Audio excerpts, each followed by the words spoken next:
Hi friends, இது உங்கள் AK academy. இன்றைக்கி நம்ம என்ன பார்க்க போகிறோம்னா எஸ்ஐ கொஸ்டினில் தமிழில் கேட்ட இம்பார்ட்டன்ட் கொஸ்டின் வித் ஆன்சர் தான் பார்க்க போகிறோம். நம்ம சேனல் சப்ஸ்கிரைப் பண்ணுங்கள், ஷேர் பண்ணுங்கள், லைக் பண்ணுங்கள், உங்களுக்கு ரொம்ப யூஸ்ஃபுல்லாக இருக்கும். ஃபஸ்ட்டு கொஸ்டின் பார்ப்போம். இது தமிழ் கொஸ்டின் தான். அடுத்தடுத்த வீடியோ பார்ட் 1 பார்ட் 2 அடுத்தடுத்து அப்லோட் பண்ணுறேன். ஸோ யூஸ் பண்ணிக்கோங்க ஃப்ரெண்ட்ஸ். ஃபஸ்ட்டு கொஸ்டின், மாளிகையில் பல சிற்பங்களில் சுதை சிற்பங்கள் இருந்ததை கூறும் நூல் எது? மணிமேகலை. யாப்பதிகாரம், தொடை அதிகாரம் போன்ற நூல்களை படைத்தவர் யார்னா புலவர் குழந்தை. மூணாவது கொஸ்டின், தொல்காப்பியர் சுட்டும் ஓரறிவு உயிர்களுக்கு உரையாசிரியர்கள் கூறும் எடுத்துக்காட்டு என்ன? என்னன்னா புல்லும் மரமும் தான். நான்காவது கொஸ்டின், கல்வெட்டு, செப்பேடுகள் ஆகியவற்றில் காணப்படும் வரி வடிவங்களை இரு வகையாக பிரிக்கலாம். அது என்ன வகைனா தமிழ் எழுத்து, வட்டெழுத்து. ஐந்தாவது கொஸ்டின், சொல்லின் இடையில் மட்டும் வரும் எழுத்து எது?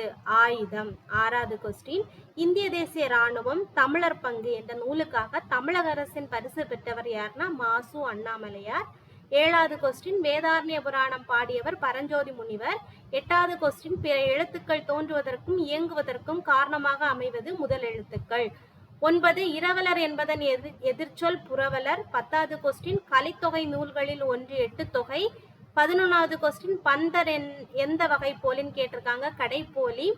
12வது கொஸ்டின், பிம்பங்கள் அற்ற தனிமையில் ஒன்றில் ஒன்று முகம் பார்த்தன சலூன் கண்ணாடிகள். இது யாருடைய ஹைக்கூ கவிதைனா நா. முத்துக்குமார். 13வது கொஸ்டின், பானை செய்யும் சக்கரம் எதுனா திருவை. 14, திருவிளையாடல் புராணத்தின் பெரும் பிரிவு என்னன்னா காண்டம். 15, அமுதும் தேனும், தேன்மழை, துறைமுகம் போன்ற நூல்களை இயற்றியவர் யாருன்னா சுரதா. 16, கும்பாட்டம் என்று அழைக்கப்படும் நிகழ்கலை எதுனா கரகாட்டம். 17, சொல்லாலும் பொருளாலும் அழகுபட எடுத்துரைப்பது என்ன இலக்கணம்னா அணி இலக்கணம். 18, அல்லிலாயினும் விருந்துவரின் உவக்கும் இப்பாடலடி இடம்பெற்றுள்ள நூல் எதுனா நற்றிணை.